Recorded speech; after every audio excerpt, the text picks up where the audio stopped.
From the National Christian Foundation in San Diego, I'm Kim Moeller, and this is the Generous Girl Podcast, a show that shares inspirational stories about generosity through faith, family, finances, fitness, and friendships, as well as deep thoughts about what matters most and practical tips. My guests are all amazing women who have overcome adversity and are big believers in hope and in maximizing their time, their talents, and their treasures, and making their lives count. So we're so happy that you're here. Thanks for joining us, and we'll see you next time. Hi, everyone. Welcome back to the Generous Girl Podcast. I am thrilled to have an amazing guest with us today named Rion Paige Humphreys. And she is no stranger to combining her story as a singer and a songwriter with the stage. At age 4, Rion began singing in the backseat of her mom's car. And at birth, she was diagnosed with AMC, causing the curvature of her joints in her hands. But this diagnosis did not let Rion hold her back. She was encouraged by her mom that she could do anything, and she set her mind to knowing that the Lord had a purpose to use her gifts for his glory. Rion felt called to share her voice and story to others and to provide hope.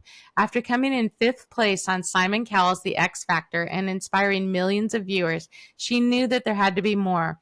This only amplified her calling to communicate to others that God has a plan for every life, something that Rion would not have known without the support of her mom, who gave birth to Rion when she was only 19. When Rion went to college, she reflected on how much she loved spending time on the road, serving nonprofits across the United States. And throughout this time, she also reflected on how advocacy was such a huge part of her educational journey. And for Rion, the perfect way to combine these two worlds was social work. So at the young age of 23, Rion just got her master's of social work. So congratulations, Rion.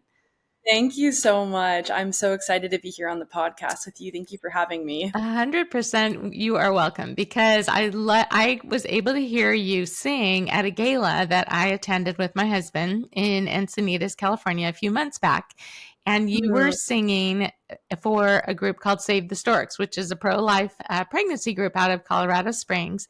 And you just had such an incredible story and such an incredible voice. And I thought you are a perfect guest to be on the podcast because you are living such a generous life in sharing your gifts and your talents. And I thought, all those hundreds of people that were in that ballroom got to hear your story, that when you're on podcast, so many more people get to hear the story. So that's why I'm just so grateful that you're here today. So thank you again. Yes, I'm so excited to be able to talk to you. Well, let's catch all the listeners up then about who you are. So just prior to us getting together right now, you were telling me you're just getting settled in Nashville and recently got married. So congratulations as well. Thank you so much. And your husband, I believe, has 1 week left in his MBA. Yes. Oh my goodness. We've been quite the school couple. So we're really, really excited to just be walking in and not having any night classes left. So that's a huge highlight. Huge highlight. You can enjoy your time together and not have to study. Yes. That's so great. Yes, absolutely. Mm-hmm. Well, why don't we tell the listener about who you are with your upbringing and more about your story. I mentioned briefly you were diagnosed with AMC, but I'd love for you to unpack that, and also share how that led you to doing what you're doing today with your Master's of Social Work. Absolutely. So when I was born, as Kim said before, I was born with AMC, which stands for arthrogryposis multiplex congenita amyoplasia. So if you guys want to say that one 5 times fast in your car or wherever you're listening, you might have a bit of a tongue twister on your hands.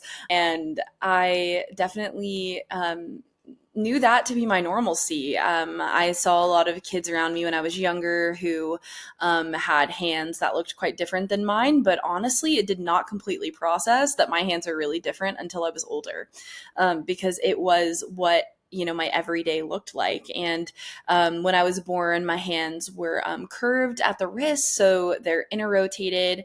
I have feeling in my hands, but not the best grip strength. And putting my arms above my head is difficult. Performing activities of daily living can be very difficult. Like brushing my hair is something my husband does for me. Getting dressed can be difficult unless it's like the literal perfect clothing item. So I know you girls listening know what it's like to go shopping shopping for clothes, but for me, it is like a whole fiasco.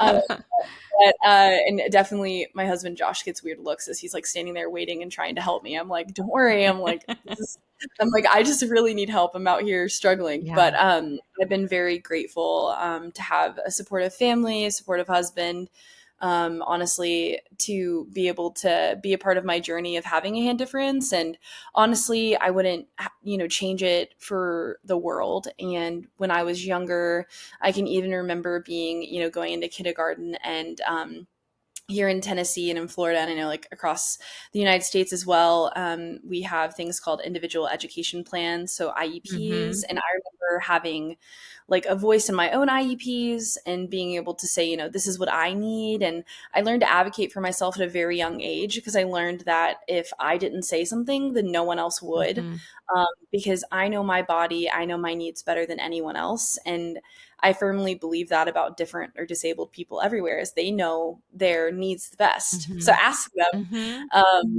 even your kids, it's really important. So I've been adapting to my body since the day I was born. And it really brought me to social work because I had, for years and years, been traveling and speaking at different nonprofits across the US and sharing my story and singing, which I was very blessed to know is, a gift that I have is being able to sing and speak, and using that to raise money for different organizations and help these organizations be the strongest that they can possibly be with bringing advocacy to, my Christian values as well as disability rights. Mm-hmm. And it's been an exciting journey. And then I started studying social work in my bachelor's degree to better understand how to advocate.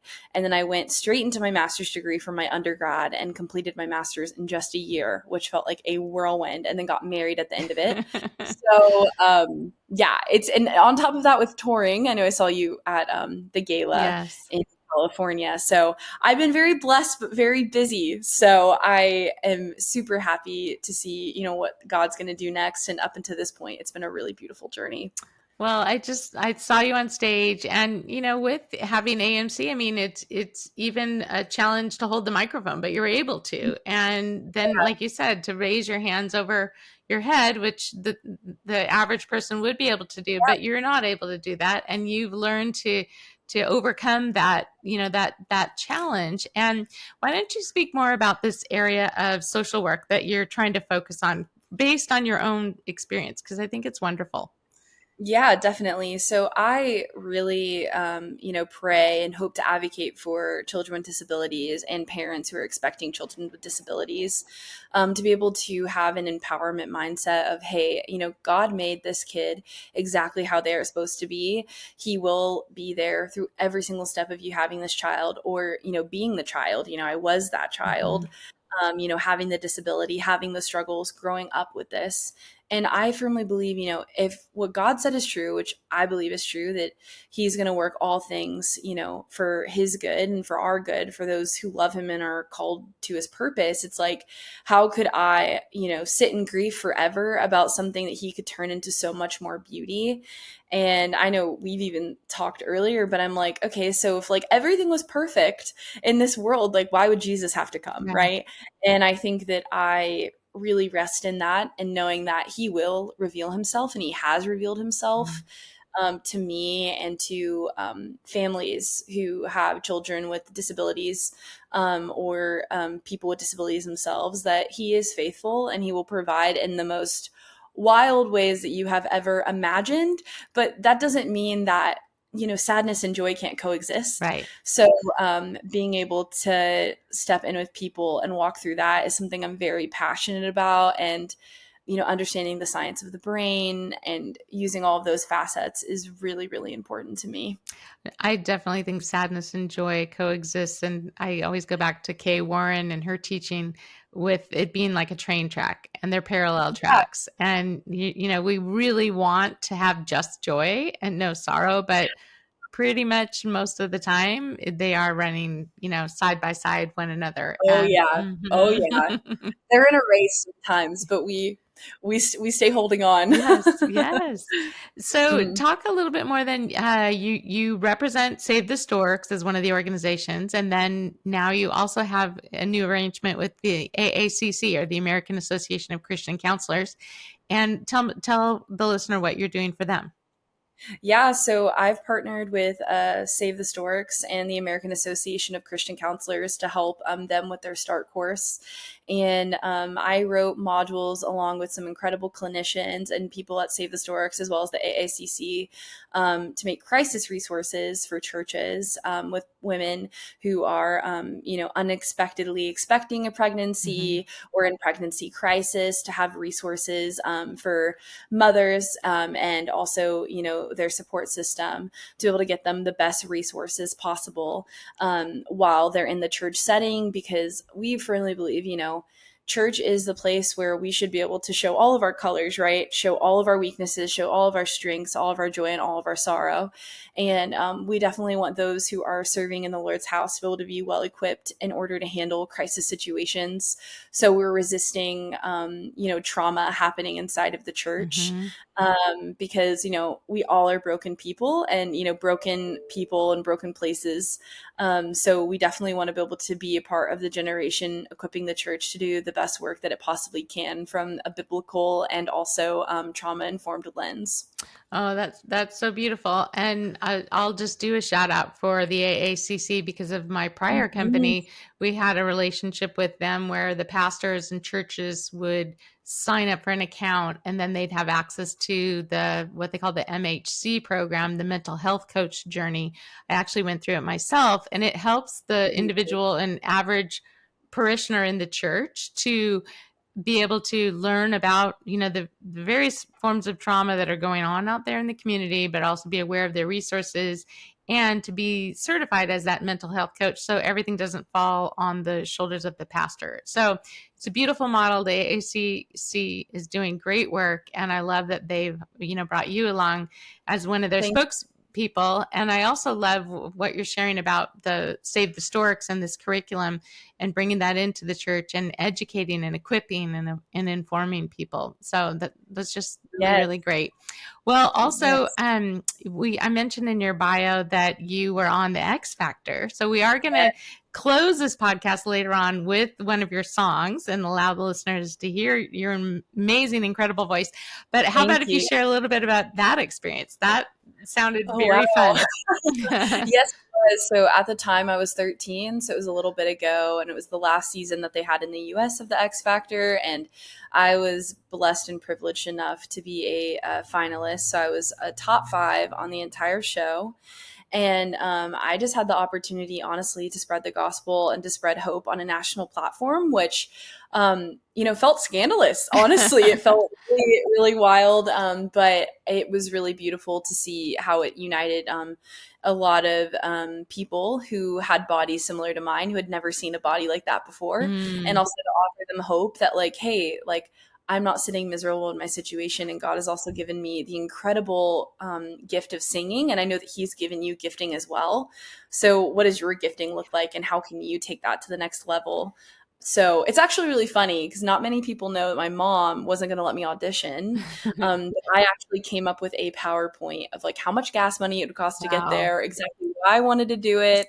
And next thing I knew, like, I was living in LA for a year and had that experience. At 13. So yes, I was very young, but singing has always been a part of who I am. I really started singing when I was really young, so it was an incredible gift. And your mom just upped and was able to move for that year in LA while it was being filmed? Yes, she did. She really packed up everything and, went with me and had full belief in, like, what God was going to do. And He did some incredible things during that time. Wow, that's neat. That's really, really exciting. I know there was one gal out here, a pastor's wife, who used to always encourage the people that were contestants like that and reach out to them, and if they needed a place to stay, because it is very disruptive, to be able to, take a month off, or a year off for the audition. Definitely. So, okay, great. It is I'm sorry, what? It is definitely a vortex. It's a whole other world. Okay, so when we usually on this podcast like to touch upon the, overcoming adversity piece because of Yeah. wanting each person listening to be encouraged to take the next step. And, probably most of the listeners, their hands are not, they don't have AMC like you do. But I'm sure your story of overcoming adversity is going to help and minister to each woman listening. So, what would you share with that journey of, overcoming it, still living with it, that you feel could Mhm. encourage the listener? Oh wow, there's so much, honestly, every day.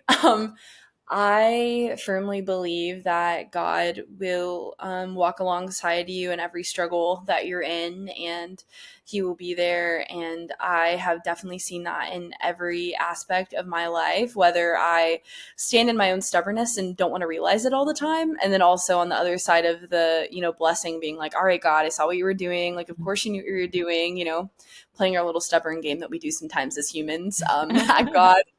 But luckily he can handle it. Right. But I definitely have, had moments where a lot of aspects of life feel like overthinking for me. So some way I would describe this is when I first started dating my husband, I had to kind of describe like every aspect of my day. I have to think about like, where's my backpack in the back of my car? Is that a way that I can get that on my back? Mm-hmm. Things that would be considered luxuries for a lot of people are actually just things that are needed for me. Mm-hmm. And there can sometimes be a lot of guilt around that, about, let's say something like a push button start car, right? Sometimes, when you're first a teenager and you're getting your first car, you're not necessarily getting the hottest rod on the Sure. market. But for me, like I have to find something with a push start.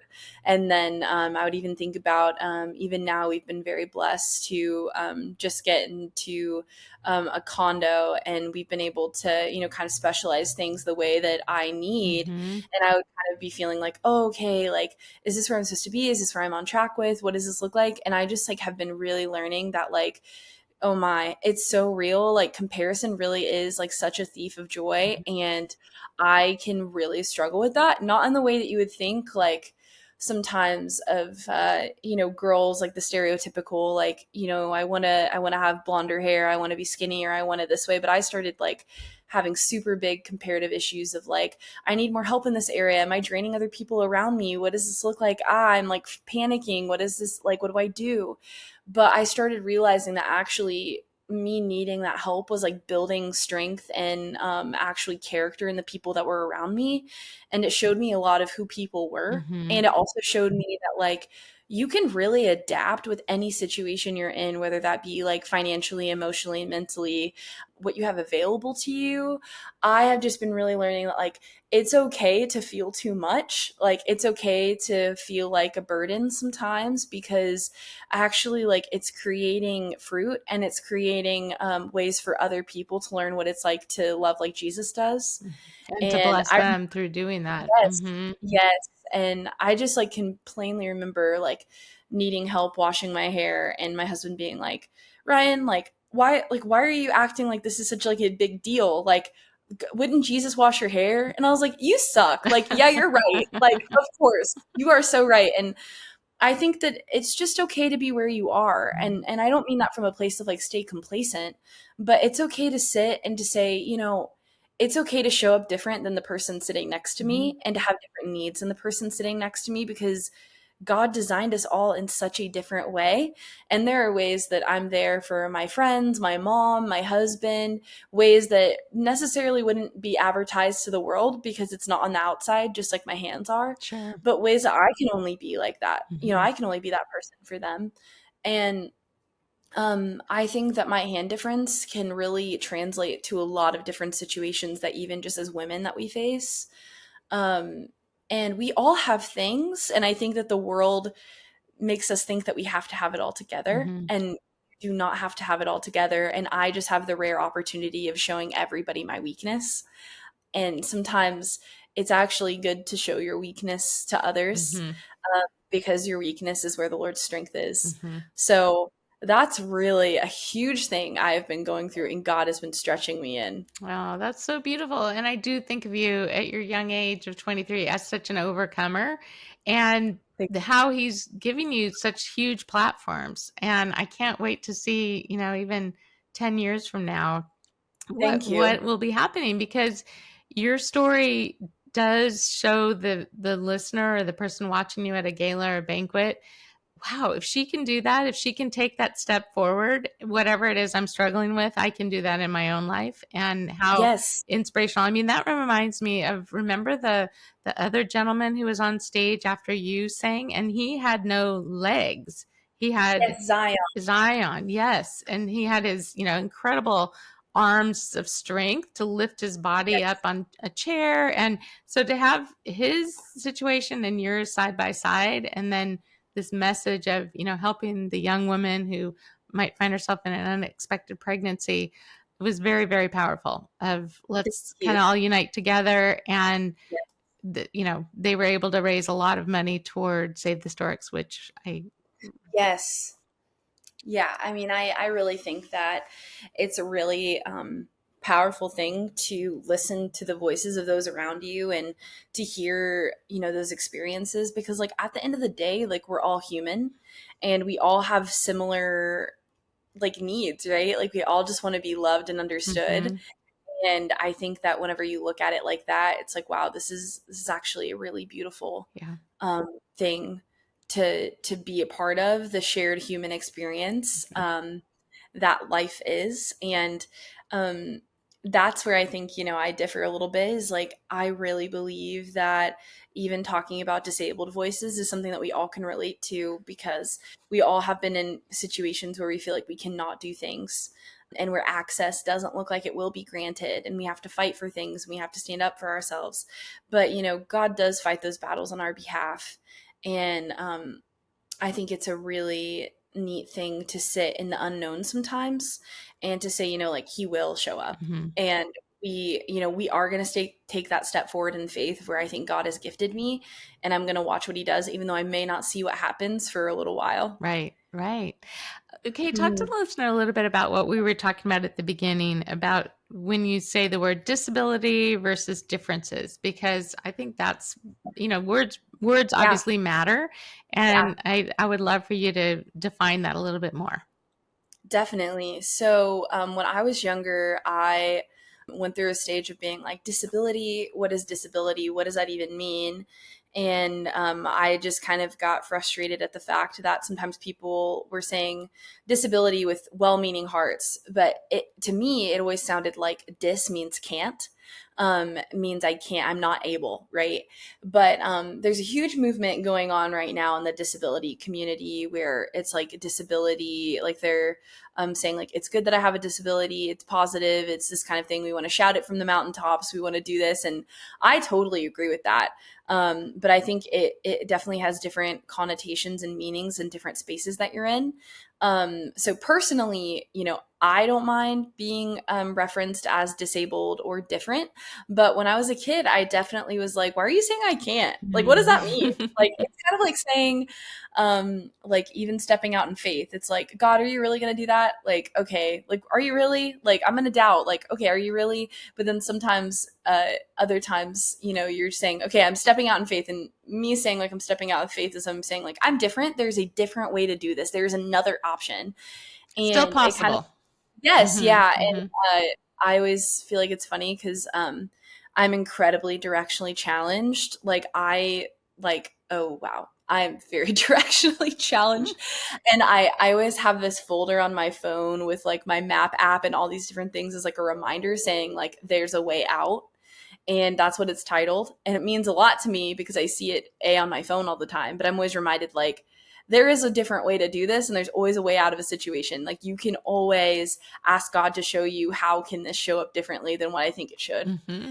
And that's really how I feel about disability. Is it doesn't always mean that I can't, but there are times when disability can mean getting the point across of what disability means in our country, but also being able to say like, hey, I'm not abled. Mm-hmm. Let's not call me not abled, because I have.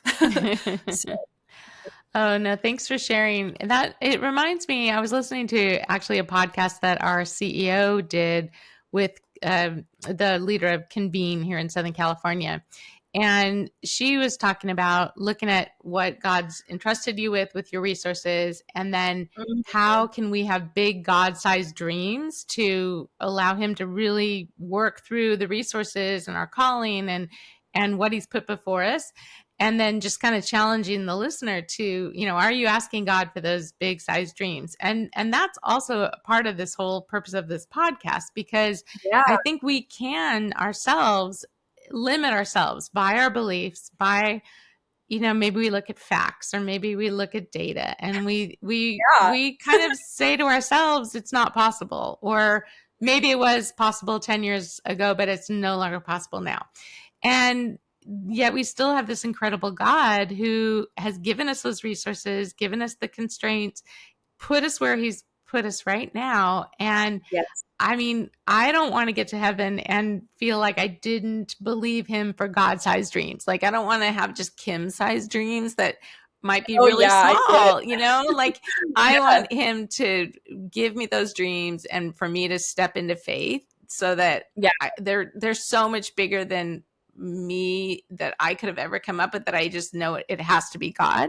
And I thought that was just a really good reminder when I heard her talking about that, like with our Yes. finances and resources. But it's the same with you using your life and not allowing yourself to be held back by mental beliefs of, I'm disabled, I can't do this. But no, Yes. I Yes. might, my hands might work differently, but it is possible. It's just kind of another way of getting there, another route.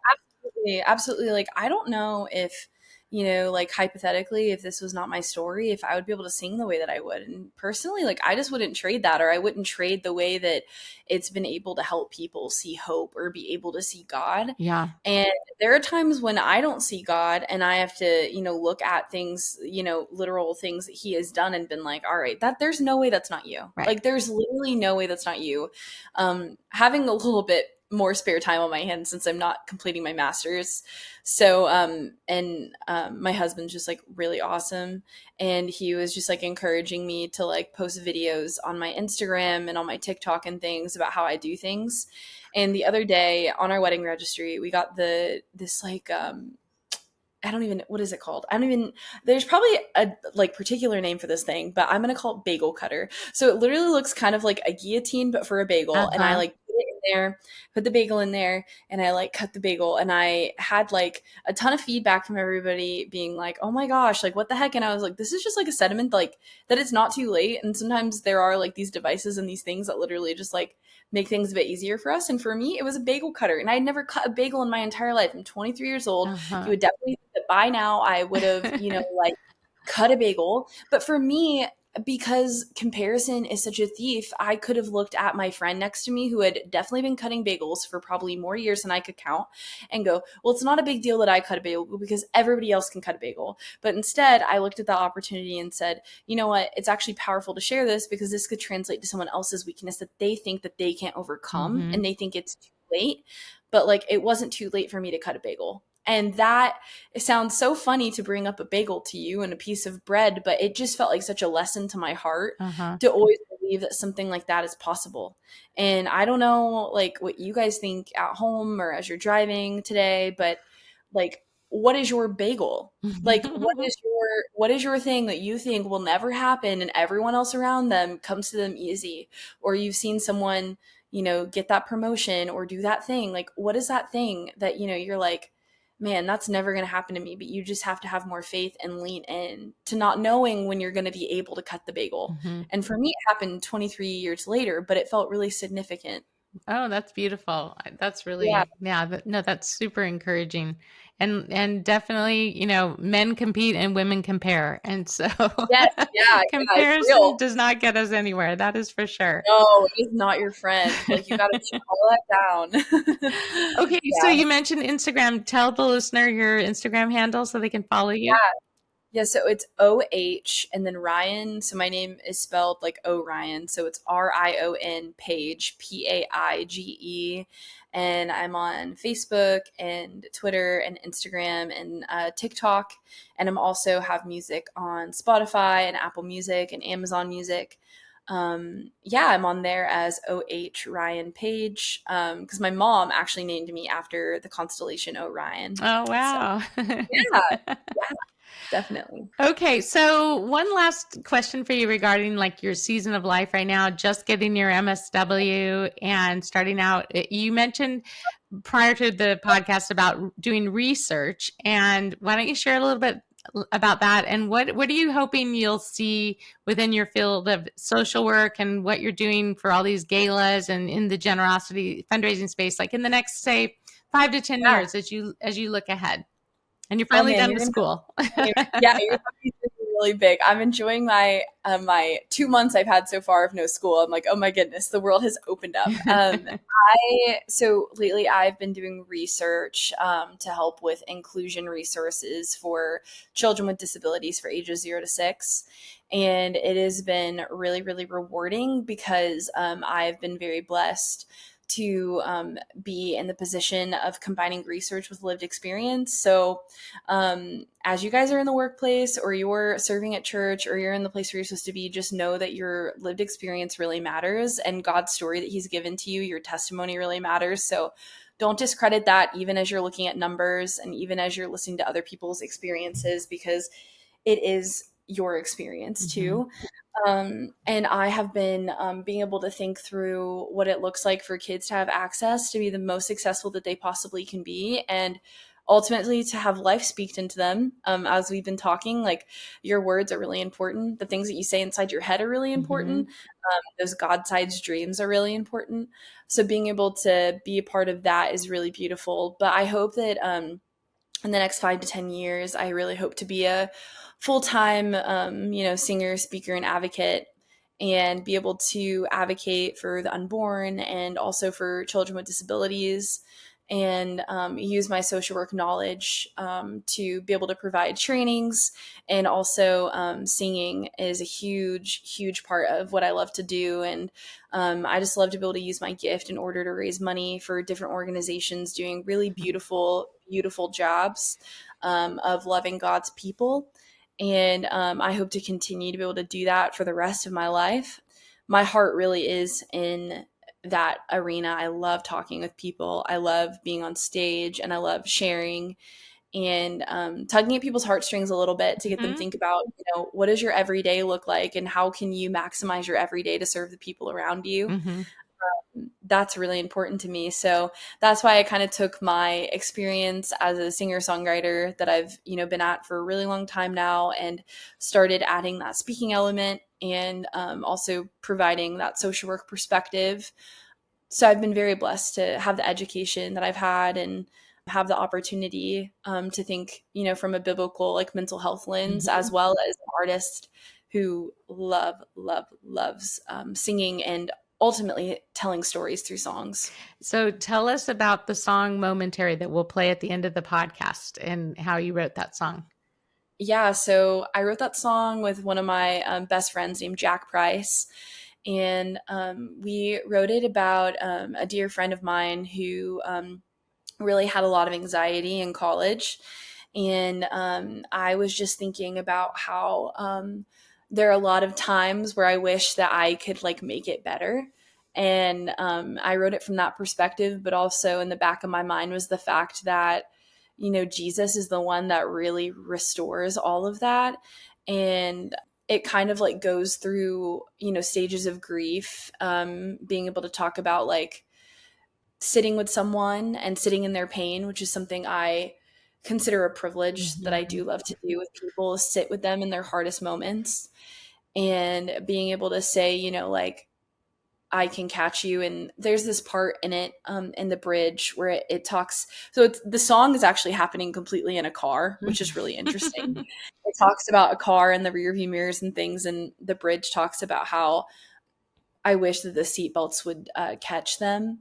And I was thinking about how, like, the seatbelt is actually the Lord, and about how sometimes that, extra protection can be there. And yeah, that song, every time I sing it, I get a bit emotional Aww. because it's very personal to me, and also something that I really think goes so well with, the mission of, being there for the unborn, and also like advocating for lives that would rather be, not necessarily paid attention to, because they're not convenient, right? They're not these lives. I mean, I think somebody could look at me and say, "Oh, she requires a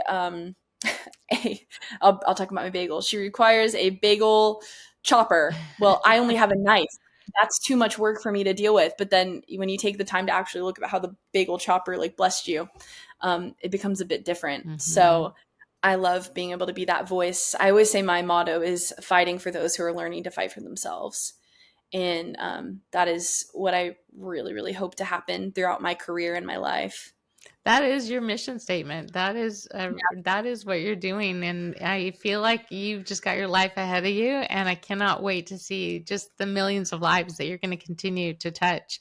And Thank you. yeah, this one little podcast here is one little drop in the ocean of the ways that you're going to continue to influence people.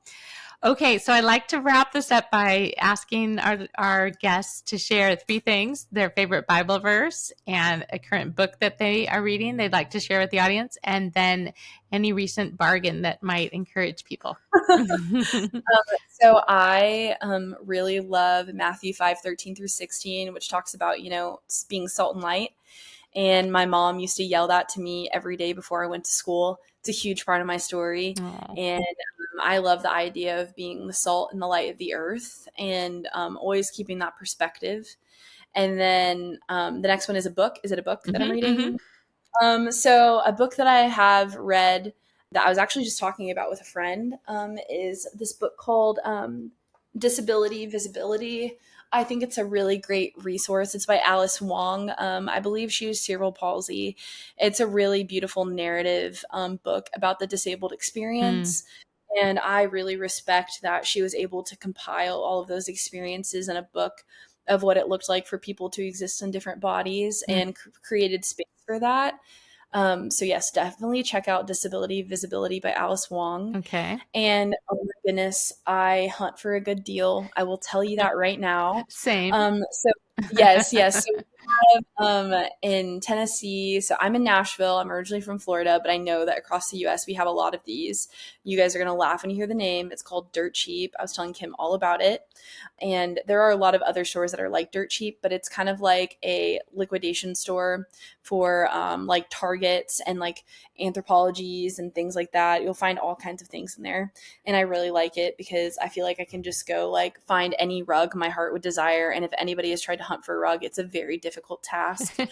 So I love that. I definitely am a mid-century person. I love anything West Elm. Oh my goodness, I have an obsession with the mid-century situation. I've been doing that around my whole house lately. And room and board. Oh yeah, all of it. Yeah, I love designing. I'm definitely, the creative juices are everywhere in here. I'm like, oh my goodness, I'm always thinking. But yes, I love looking for those kind of places because you won't always find things that you would not find at a traditional store, and they're a bit more, harder to find, which I like originality because I'm an Enneagram 4. So I can't blame it on anything besides the fact that I just like can't stand if I was wearing the same dress as someone else. But if it did happen, I would give you a hug and tell you got good style. So but yeah, so that's me pretty much in a nutshell. Well, what a treat. I'm so happy you were able to be on the podcast, and God bless you in all that you're doing. And I'm excited to just watch you on the AACC platform and watch how your gifts are helping to encourage greater generosity at these galas and fundraising events that you're doing. So if anyone listening is holding a fundraiser coming up and they want to have an amazing speaker, singer, feel free to reach out to Rion, and we'll have all of her Instagram, Facebook, social media channels listed in the show notes. But again, such a privilege, and we'll close now by going right into your song that you explained, Momentary. So God bless. Awesome. Thank you. Yes, I hope to see you guys. I'll be at the national conference for the AACC in Nashville coming up. So wonderful. Hope to see you guys there. All right. Thanks again, Rion. Thank you.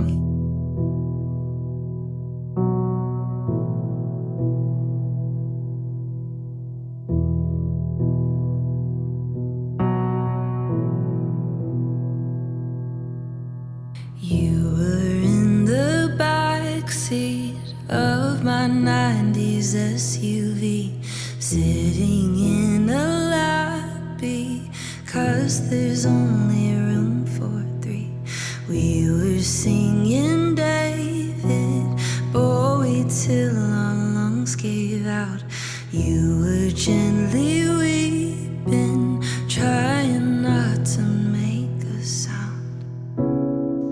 Got her hand out the window, a buzzing in her head, taking over all that she had left.